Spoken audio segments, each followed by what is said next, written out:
Pottiş. Ha. Denez yılay. Men mi? O. Men 79 yıl.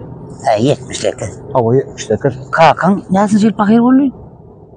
Men kakam 77 yıl yok oldu. Ha 70. Oho. Näme? Kakan 77 oğlum oldu. Hava? Senin 78 oğlum mu? Hava? Onu etmeyle oluyor. Ho men ejem bara. Ondan. Men ejemden boldum ho. Ne et buldun? Gecen derden. Neme dedik kızan? Hı.